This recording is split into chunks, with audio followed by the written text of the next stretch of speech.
El portal informativo de Fundación para la Promoción del Altruismo, institución de asistencia privada, presenta El lado humano del periodismo, un servicio de anunciación, comunicación altruista, compromiso y servicio. Hola, ¿qué tal? ¿Cómo están todos ustedes? Me da mucho gusto saludarles. Esto es Anunciación TV y ahora vamos a hablar de un tema fundamental para el desarrollo de la República Mexicana, que es la educación. Siempre que se habla de México y que se problematiza la conversación y se ponen sobre la mesa todos los puntos álgidos del devenir de este momento en la historia de México, se señalan como puntos muy necesarios la solución al tema de la educación y al tema del empleo. Ahora vamos a hablar de la educación. Hay una reforma educativa que tiene 3 leyes que deben ya ir dando pasos, que se deben crear las instituciones, se deben formalizar las capacitaciones, la preparación para los profesores, etcétera, toda la estructura organizacional de la educación en la República Mexicana. El sector privado tiene que abrazar al sector público y viceversa.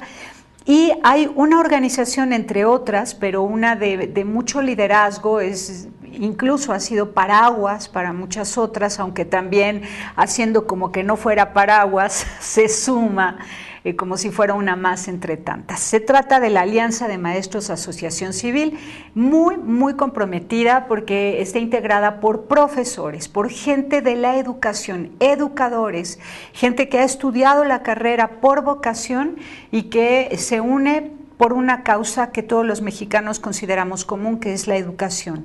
Él es Manuel Silva Sánchez, presidente de Alianza de Maestros Asociación Civil. ¿Cómo estás, Manuel? Buenos días, gracias por la invitación que nos hacen y con gusto para tratar este tema de gran interés. Vamos empezando con el tema de Alianza de Maestros, que me consta que ha sido paraguas en otros momentos de la historia de México. De pronto, ante la desesperación, otros grupos se adelantan, que tienen poder, que tienen dinero y entonces toman como una posición de liderazgo, pero todos sabemos que el gran empuje viene desde mucho antes de parte de la Alianza de Maestros.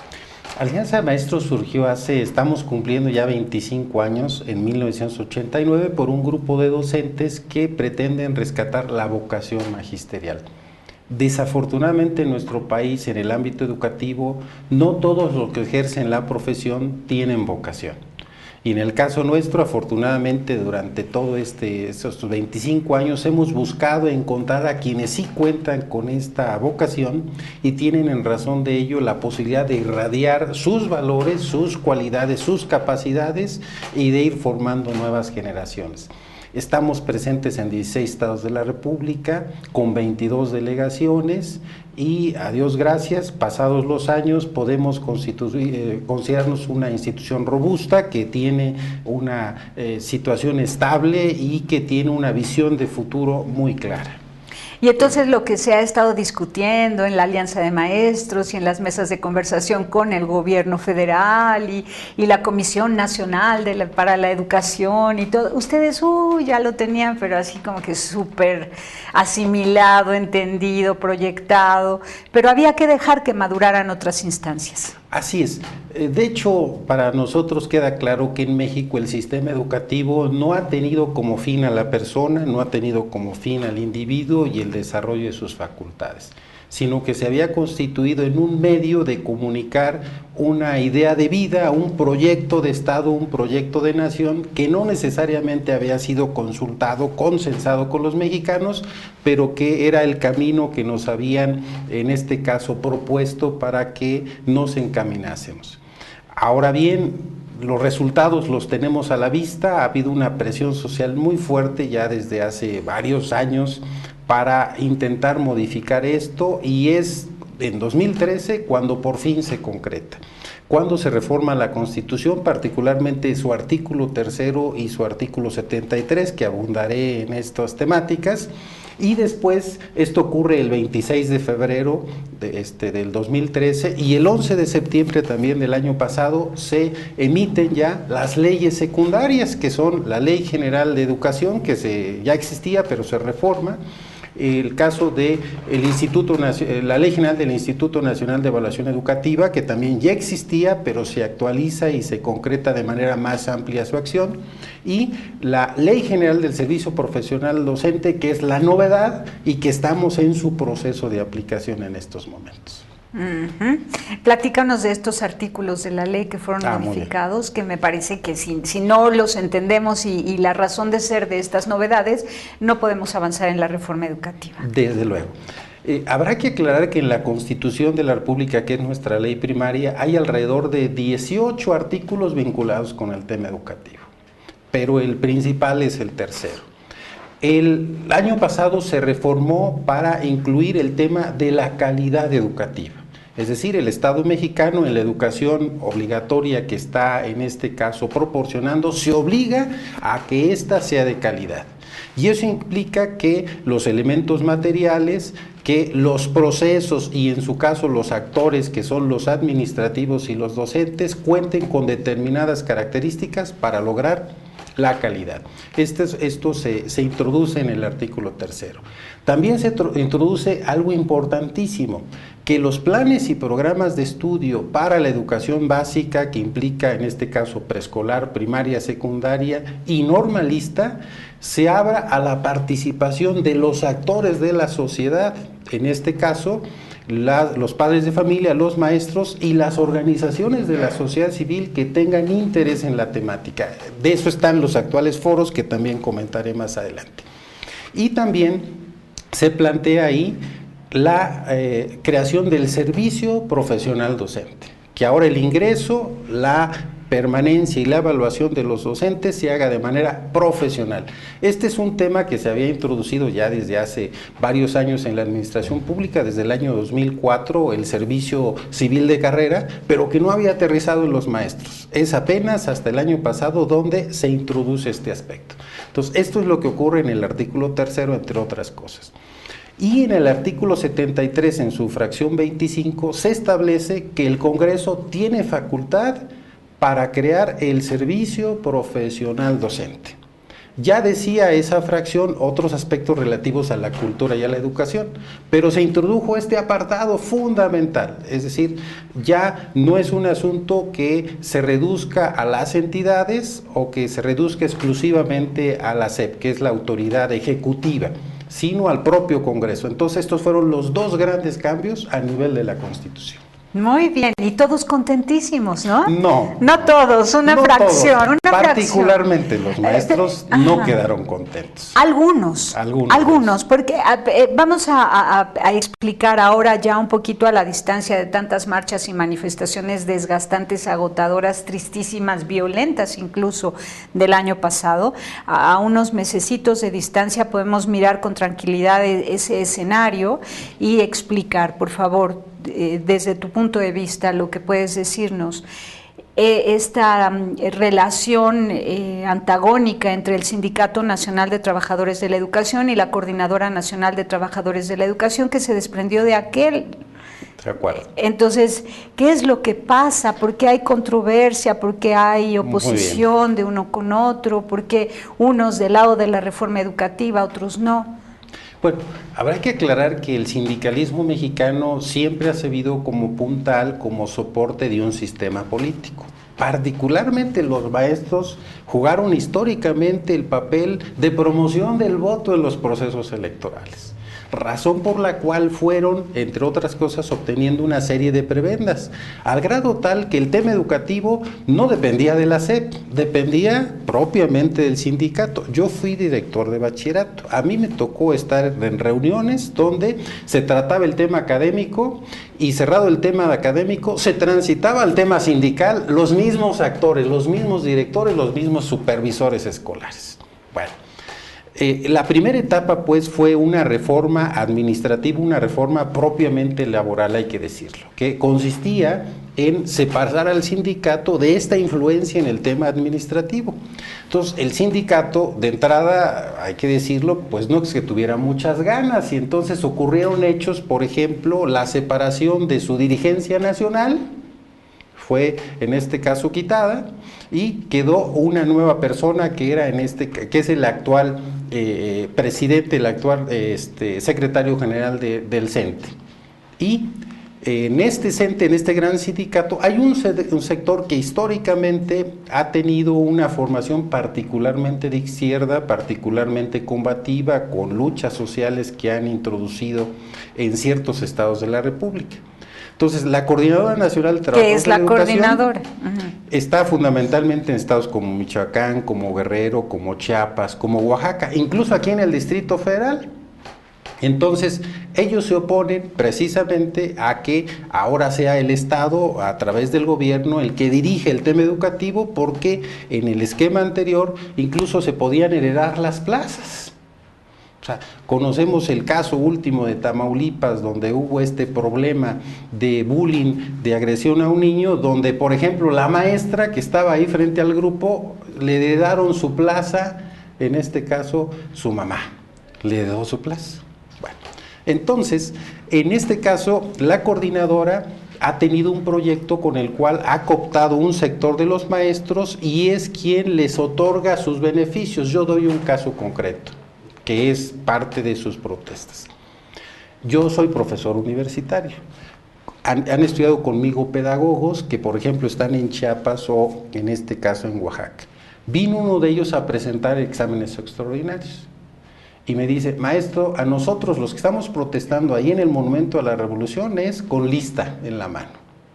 Te toca tantos días para que puedas mantener tu plaza. Entonces, ya que termines tu periodo, viene el siguiente grupo de docentes. Ese es el esquema que traen. Entonces, su gran protesta es que se rompe o se pretende romper esta estructura monolítica donde hay una serie de beneficios para ellos que, digamos, que administran respecto de los demás docentes. Entonces, ha sido su gran protesta. El demás aspecto es complementario, es accesorio. ¿Qué porcentaje de los maestros que hay en la República Mexicana son los que están en contra de la reforma educativa? Bueno, si nos referimos a la coordinadora, unos otros grupitos o personas aisladas. Habrá que aclarar que en este caso el contrato colectivo de trabajo lo administra el CENTE, el Sindicato Nacional de Trabajadores de la Educación. Y el sector minoritario es la coordinadora, que es el que me hace más ruido. Alrededor, yo creo que ahí estarán involucrados un 15% o 10% de todo el Magisterio Nacional. El otro sector, el Magisterio Nacional, no es que estuviese muy de acuerdo, pero tomó una estrategia distinta. ¿Cuál es la estrategia distinta? En julio se tienen que aplicar los procesos para ingreso, permanencia y evaluación de los docentes. Muchos estados de la República negociaron con el sindicato y entonces otorgaron basificación ya a un gran número de docentes. Es decir, que les dieron sus plazas de una vez antes del examen. Antes del proceso de evaluación. Entonces, esa fue la negociación con el sindicato. Es decir, otorgar un gran número de plazas a diversos estados de la República y por ese lado, pues ellos se han mantenido tranquilos. Pero que sean titulados, ¿cierto?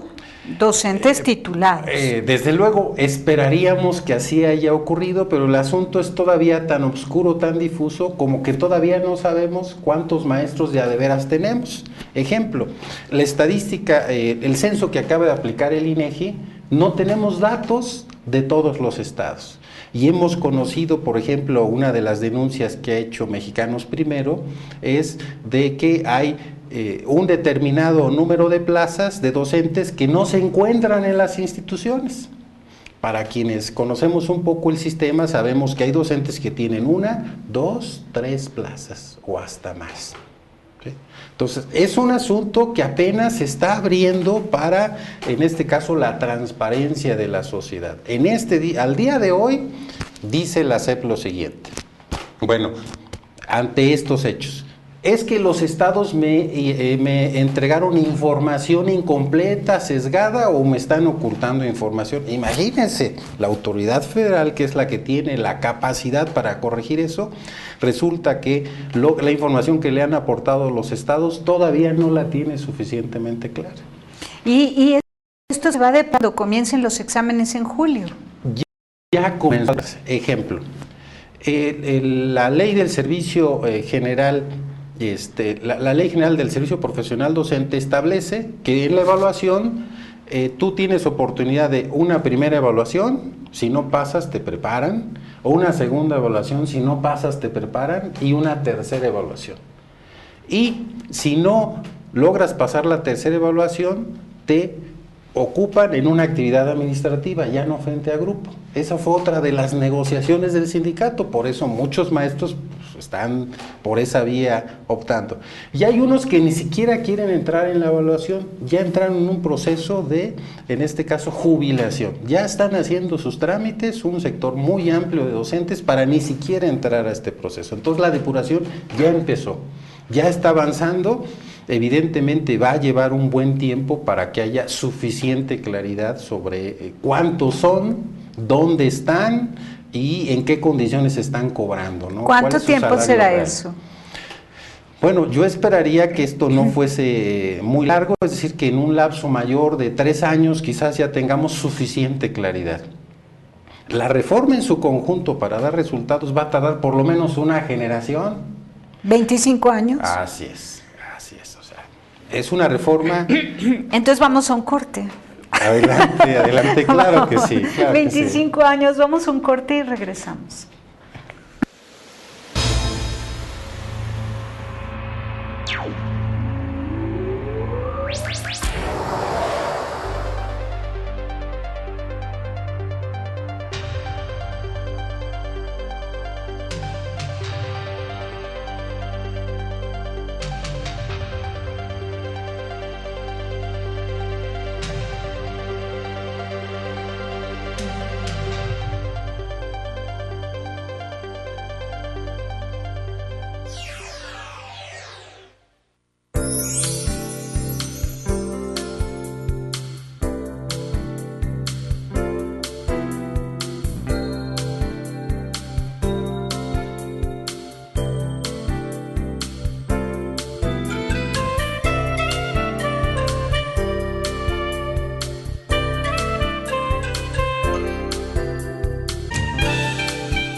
Continuamos en Anunciación TV y vamos a partir de este momento a proyectarnos al futuro, 25 años, en una línea de tiempo. ¿Qué es lo que podemos ir imaginando que va a ocurrir hasta que ya digamos en 25 años México es una nación que garantiza un grado académico suficiente para la plenitud humana, para la paz, el orden social, la justicia?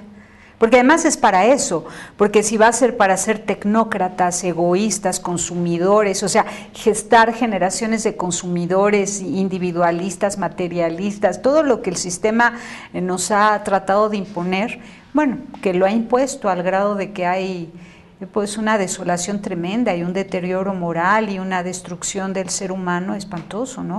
O sea, si la educación en México se va a arraigar en los valores, si la sociedad va a participar en los contenidos, ¿qué es lo que podemos ir imaginando de aquí a 25 años? Paso por paso. Retos a vencer. Va a estar complicado. Bueno, de entrada hay que señalar que ya nuestra Constitución establece que la educación debe de promover todas las facultades del ser humano, todas las facultades de la persona. Y esto se recuperó en la Ley General de Educación, hablando de la educación integral. En este caso, nosotros necesitamos que haya una reforma fundamental en los contenidos. Y para eso están actualmente los foros, en este caso de consulta sobre la reforma del modelo educativo. Se generaron 18 foros en toda la República por parte de la autoridad educativa, son 15 regionales, en este caso, y los 3 nacionales que se generarán. Entonces, para el caso, las temáticas son educación básica, educación normalista y educación media superior. Hemos de aclarar que aquí, Alianza de Maestros con otras organizaciones de la sociedad civil, hemos creado un proyecto de modelo educativo, el cual ya hicimos público en la Cámara de Diputados, en su Comisión de Educación, y lo entregamos en ese evento a el Instituto Nacional de Evaluación Educativa y a través de una de sus integrantes de su consejo, y a la Secretaría de Educación Pública a través de su área del Consejo Nacional de Participación Educativa. Entonces ya tenemos un proyecto de modelo, que pretende influir en los contenidos y en el contexto de formación educativa. ¿Qué esperamos que ocurra o qué tiene que ocurrir? Por principio de cuentas, estos foros ya se cerraron los regionales, faltan 3 nacionales. De ahí la Secretaría de Educación Pública tiene que emitir el nuevo modelo educativo aplicable al nivel básico, al nivel de educación media superior y a las escuelas normales, que es así como se ha venido trabajando. Pero dime, antes de continuar, ¿en estos foros se ha hecho público tu modelo? Así ¿O es. Solamente está en la Cámara de Diputados? No. Se ha hecho Lo público. hemos llevado. Están enterados los maestros. Así es. Nosotros, con las organizaciones de la sociedad civil, ya lo hemos llevado ahí presente. Nosotros, por ejemplo, lo hemos llevado a Aguascalientes, en el Estado de México, en el foro de Veracruz, hemos estado en el de Hidalgo, hemos estado en el de Campeche, en fin, lo hemos estado llevando. ¿Y ha sido bien recibido? Pues por lo menos nuestros compañeros maestros, que son los que fundamentalmente están trabajando, pues lo han recibido con bastante beneplácito. Pero falta mucha difusión. Voy a introducir un tema que es importante para ustedes. Miren, tan importante es la participación de los medios de comunicación que el artículo 74 de la Ley General de Educación establece que los medios de comunicación deberán de contribuir al logro de las finalidades de la educación establecidas en el artículo 7º y 8º de esa ley. Y con actividades como esta, pues nos están ayudando enormemente a difundir el modelo educativo de la Alianza de Maestros. Ahorita lo voy a ¿Cómo comentar. lo llaman ustedes? ¿Dónde se puede leer completo? Ahorita, si me permites, avanzo y ahorita me tema, ¿sí? Ok, muy bien. Entonces, primero tiene que surgir de estos foros, reitero, un nuevo modelo que la SEP tiene que hacer público y que la sociedad tiene que cuestionar y en su caso afinar. Ese es primer punto. Por otro lado, a partir de julio se inician los procesos de evaluación de los docentes, que veremos qué ocurre. Me explico, ya algo que pasó que no desearíamos que ocurra ahora. A partir de que se publique el 11 de septiembre la legislación secundaria, que son estas 3 leyes que hemos referido, había 6 meses para que en los estados se adecuara su legislación educativa. Y todos nos enteramos lo que cada estado de la República hizo en su ley local, en su ley de cada entidad. Hicieron ajustes más o menos, le dieron alguna limpiadita a lo que traían, hicieron unos ajustes diversos. Tan mal hechas estas reformas que el propio gobierno de la República, a través de su secretaría de su área jurídica de la Presidencia de la República, ha tenido que presentar controversias constitucionales en contra de los estados. al momento a más de 7 de ellos porque su legislación no se ajusta a lo establecido por estas 3 leyes a las cuales nos hemos referido. Entonces los estados han buscado escabullirse, ¿sí? Y en opinión, por ejemplo, de Mexicanos Primero, pues son más de 28, alrededor de 28, si mal no recuerdo, las entidades que no hicieron un adecuado ajuste. Entonces, la Presidencia de la República ya presentó controversias constitucionales, pero dijo que iba a presentar posiblemente más. Habrá que ver. Entonces ya ahí tenemos problemas. Y dime, ¿será que no entendieron? No, claro que sí entendieron. ¿O lo hicieron a propósito? Claro que es a propósito. ¡Qué barbaridad! ¿Con qué intención? Bueno, de entrada porque hay que entender que en las sociedades, de nuestras entidades, hay situaciones complejas de carácter político. Ejemplo, Oaxaca. Los maestros en Oaxaca no solo han puesto en jaque, en graves problemas al sistema educativo, sino a todo el gobierno de Oaxaca, a todo, ¿sí? Y en otras entidades, pues evidentemente pasan cosas como la que te voy a referir, Estado de México. Cuando en su tiempo se determinó que el sistema federal que había en las entidades pasara a depender de los estados, de cada uno de los gobiernos de esos estados, pues resulta que se tenía que crear un solo sistema educativo por entidad. ¿Pero qué ocurrió? Caso del Estado de México.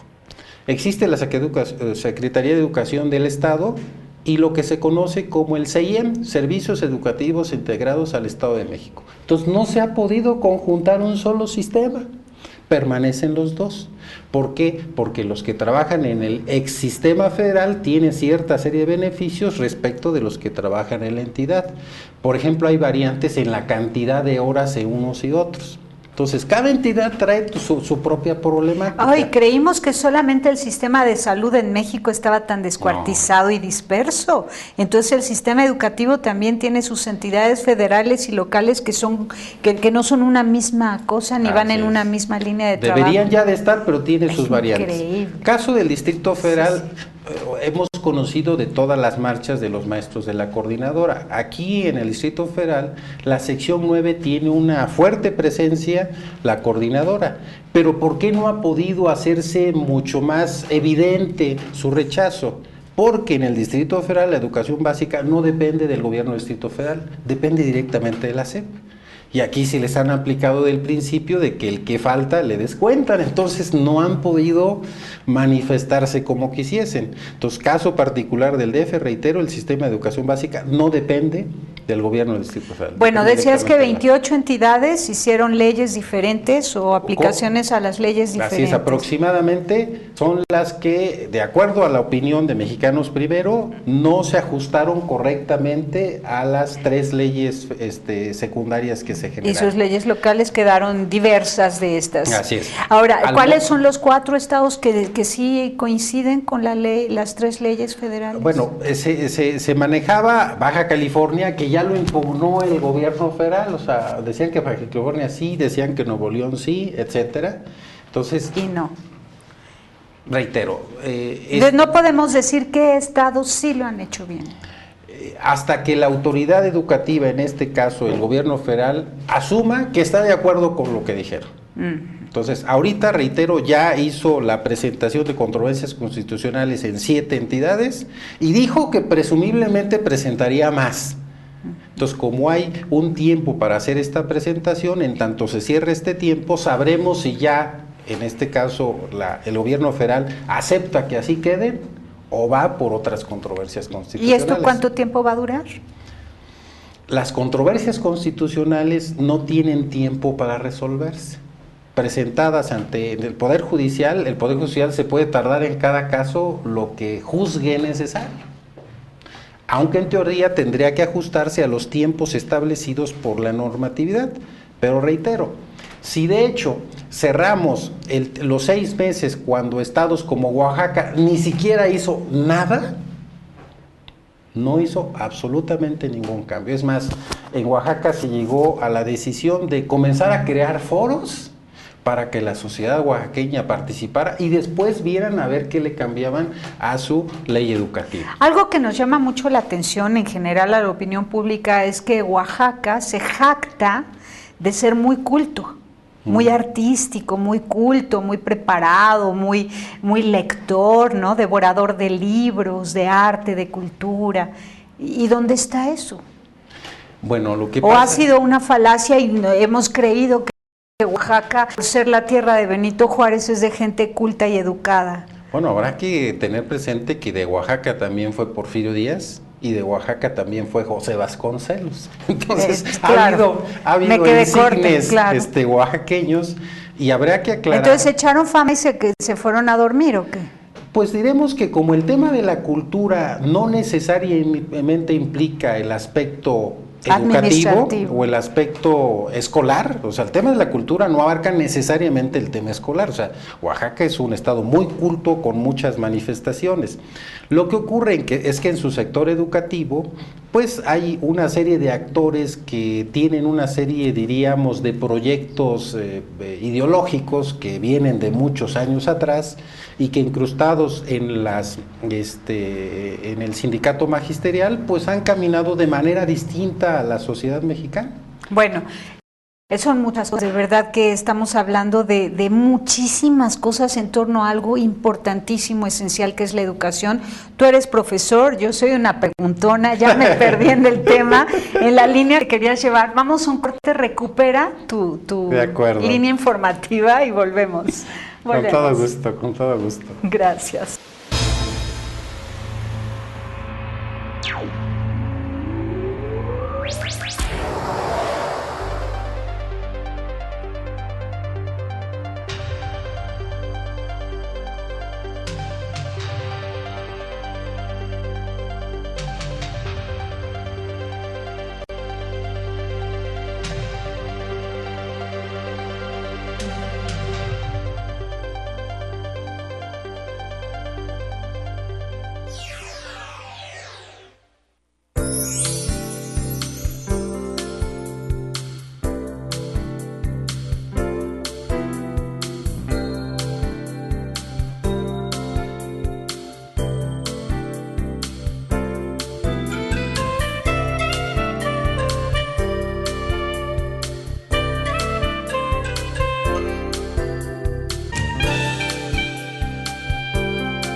Continuamos con el doctor Manuel Silva Sánchez, él es presidente de la Alianza de Maestros Asociación Civil. Manuel, entonces, Además de que ya están aprobadas estas leyes, de que ya se están instrumentando, de que los estados han hecho sus pininos con unas leyes aprobadas que no han quedado muy bien, pero que se están revisando, y va a haber controversia constitucional respecto de aquellas que no estén haciendo bien las cosas para que se renueven y se apeguen a lo que dicen estas 3 leyes, bla, bla, bla. Debe haber alguna otra noticia a partir de ese septiembre en el que se aprueban estas leyes, ¿no? ¿Algún otro movimiento fuerte? Bueno, un tema central en este caso es que la Secretaría de Educación Pública había establecido el siguiente criterio para el pago de los maestros. La Secretaría de Educación Pública mandaba las cantidades en bloque, en conjunto, a cada entidad, y cada entidad pues le pagaba a sus maestros. La decisión que quedó como parte de las reformas es que ahora la Secretaría de Educación Pública concentra el pago de los docentes. Esto va a permitir que, por ejemplo, mucho del dinero que llegaba a las entidades y que se dispersaba, a lo mejor no en el pago directo de los maestros o a docentes que ni existen, como hemos visto en nuestras estadísticas, ahora permita un mejor control, un mejor ajuste en el gasto educativo. También resulta que el sindicato o las secciones sindicales que en este país tenemos del CENTE hacía una doble negociación. Se negociaba a nivel federal directamente con la SEP y después cada sección iba y negociaba con la Secretaría de Educación de cada entidad. Entonces teníamos un doble beneficio. ¿Cada profesor cobraba 2 veces? No, tenía un cobro, pero tenía beneficios por un lado y beneficios por el otro. Se acaba de ya hacer un acuerdo por el cual la SEP implementa que va a haber una sola negociación directamente con el CENTE a nivel de carácter federal, y desaparecerán ya estas segundas negociaciones que se hacían en cada entidad. Pero entonces, mejoran también los sueldos de los profesores. Claro, se va a buscar en este caso empatar las 2 negociaciones o lo que se manejaba en las 2 negociaciones para que quede en una sola.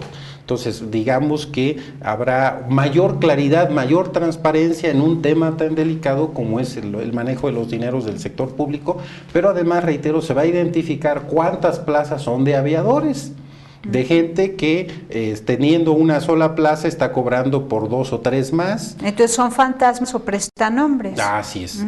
Tristemente esa es una realidad en nuestro sistema educativo. El número es impresionante, hay alrededor de 185,000 plazas en esas condiciones de falta de transparencia. O sea, no sabemos dónde están, no fueron identificados los docentes en sus escuelas, no los conocen, etcétera. Habrá que tener claridad sobre ese asunto. Ahora, lo importante y la gran noticia será que ya ningún maestro en este país gane 5,000 pesos al mes. Desde luego. Tendrán que ganar mínimo 12,000, 14,000 pesos al mes cada uno de los maestros. Recordemos que esto también depende de cómo se vaya aplicando el servicio profesional docente. Es decir, a mayor formación y mayor resultados tendrá que haber una mejora económica. Existía en este país lo que se conoce como la carrera magisterial. Cada quien se capacitaba y en razón de eso obtenía una mejora salarial. O existía la prueba enlace, donde a mejor resultados de los alumnos, mejor beneficio del maestro. Pero eran opcionales.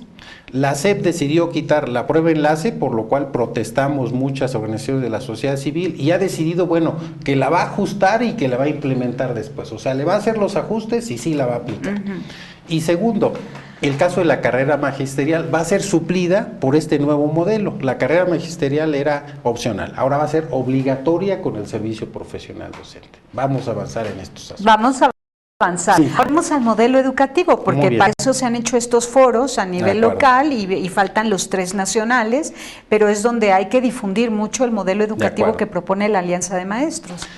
Un modelo educativo se diferencia de un modelo pedagógico. Un modelo pedagógico o teoría pedagógica establece cómo se da la relación o el proceso de enseñanza-aprendizaje en el aula, maestro-alumno. Ese es un modelo pedagógico, un modelo, en este caso, o teoría pedagógica.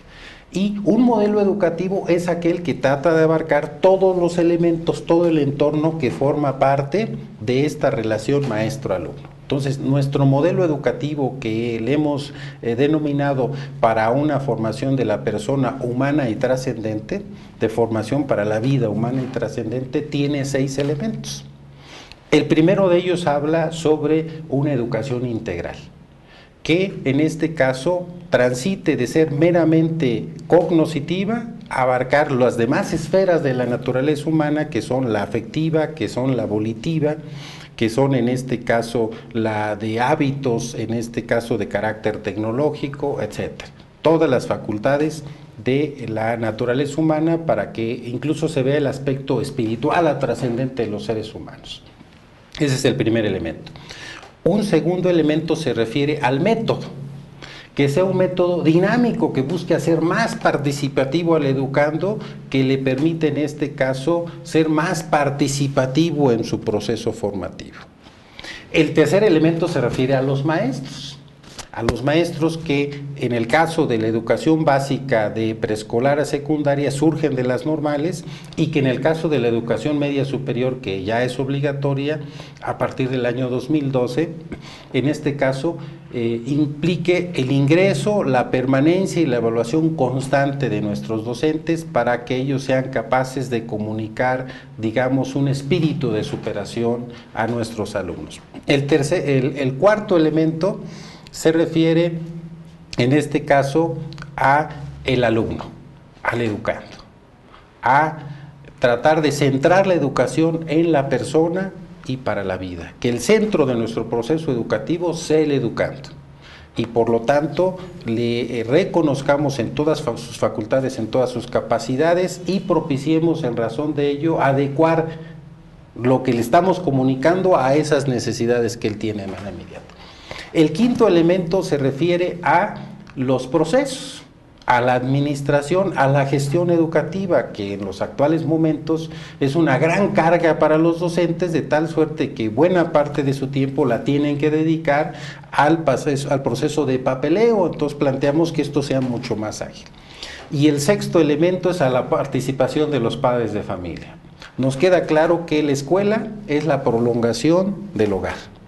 Pero muchos padres de familia han querido que la escuela sea el hogar de sus hijos y entonces los han llevado, los dejan y esperan que cuando ya salgan a nivel superior ya estén plenamente formados. Nuestras instituciones educativas tienen que introducir, me parece a mí, de manera mucho más obligatoria las escuelas para padres. Tienen que saber qué está ocurriendo con sus hijos en su proceso de desarrollo personal y en los contenidos que están recibiendo. Entonces, estos son los 6 elementos que estamos planteando, desde luego con más profundidad nuestro documento, y que quiero aclarar, yo que conozca en la historia de este país, no ha surgido un modelo de la sociedad como el que estamos planteando. Es que está completísimo. ¿Y dónde lo podemos leer? Lo pueden leer en nuestra página de internet, es en este caso Alianza de Maestros, .org.mx. Ahí lo tenemos, se despliega y ustedes pueden verlo con amplitud. Completito. Y reitero, es un documento que es perfectible, pero en la historia de este país es el primer documento que como tal se presenta y que fue fruto de la conjunción de diversas organizaciones de la sociedad civil. Esperamos seguirlo enriqueciendo y en este caso que su difusión tenga una mayor amplitud. Excelente, pues vamos a hacer un reportaje próximamente para Somos Hermanos, la edición impresa de www.anunciacion.com.mx, donde informamos diariamente en nuestra página web, pero luego hacemos reportajes especiales para la edición impresa, que no es cualquier cosa, son 143,000 ejemplares, claro, no llega a todos los millones de maestros que hay en México, pero sí llega a todos los estados de la República Mexicana. Un tema central que a mí me parece importante es que le ha quedado claro a la sociedad, porque las reformas que estamos viendo, nos parece que en su origen, en su disposición de parte del Ejecutivo, es que quería una gran reforma y de pronto como que se ha venido haciendo chiquita y tiene todos estos asegúnes que hemos visto. Pero nos ha quedado claro que el tema educativo no es un asunto de la autoridad educativa, el tema educativo es un asunto de la sociedad. Cual ha quedado plasmado en las propias leyes, la sociedad es copartícipe del proceso educativo. Y, por lo tanto, tenemos que seguir proponiendo, tenemos que seguir evaluando cómo se aplican las propuestas. Así es. Y yo creo que no va a lo menos la reforma educativa, sino va a la largura en el tiempo.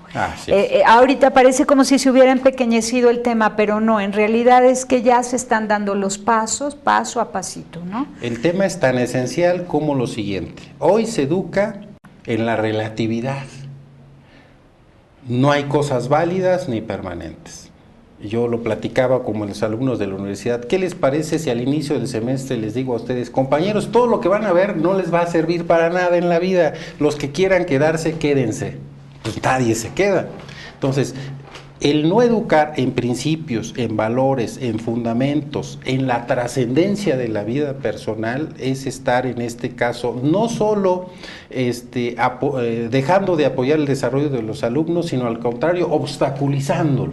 Y yo diría algo peor, abortando al ser humano. Es estar abortando en vida al ser humano, ¿no? Se hizo una encuesta que presentó un maestro en estos foros educativos que decía lo siguiente. Se le preguntó a los maestros por qué los alumnos, en este caso, no le ponen atención. Y los maestros contestaron porque no les interesa. Se le preguntó a los alumnos y los alumnos respondieron, no le pongo atención porque no le entiendo.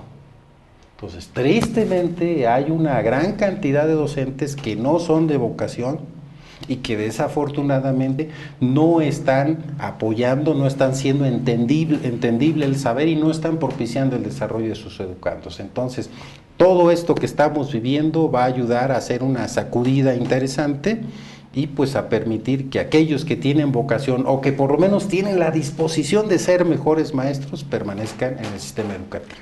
Muy bien. Ahora, yo por interés personal te pregunto, ¿este modelo educativo incluye antropología filosófica, bioética, cívica y ética? Con eso me conformo. Pues mira, yo te diré que tenemos las pinceladas generales. Sí. O sea, ya los contenidos como tal serán fruto de un esfuerzo que estamos haciendo. Desde luego están presentes estas visiones antropológicas, estas visiones filosóficas. Tenemos que señalar que se funda en el personalismo. Ah, maravilloso, o sea, antropología. En el personalismo y en la escuela nueva o la escuela nueva activa. Entonces son nuestros elementos que están ahí, diríamos, esbozados en todo lo que estamos diciendo. Pues es una delicia, entonces, una delicia. Deseamos, reitero, abundar, hacerlo mucho más profundo, mucho más sólido, pero ya empezamos. Ya empezamos. Uy, no, si lo leen los profesores a todos les va a encantar, porque el personalismo comunitario es maravilloso, es algo que hace sentir incluso al maestro no como un robot, ¿no? Sino no como una computadora que aporta conocimiento, sino alguien que está vivo relacionándose en este ejercicio de enseñanza-aprendizaje donde el formando y el profesor aprenden juntos, ¿no? Bueno, pues muchísimas gracias por haber estado aquí, felicidades. No, a ustedes por permitirnos llegar a todo su teleauditorio y estamos a su disposición. Muchísimas gracias a quienes podrán escucharnos y vernos. Que nos ayuden a hacer circular este programa. Desde luego. Gracias. Pásela bien haciendo el bien. Hasta la próxima. Sí hay soluciones. Aquí, en el portal informativo de Fundación para la Promoción del Altruismo, Institución de Asistencia Privada. El lado humano del periodismo. Un servicio de anunciación. Comunicación altruista. Participa en Facebook, Todo México Somos Hermanos, y síguenos en Twitter, @somos_hermanos.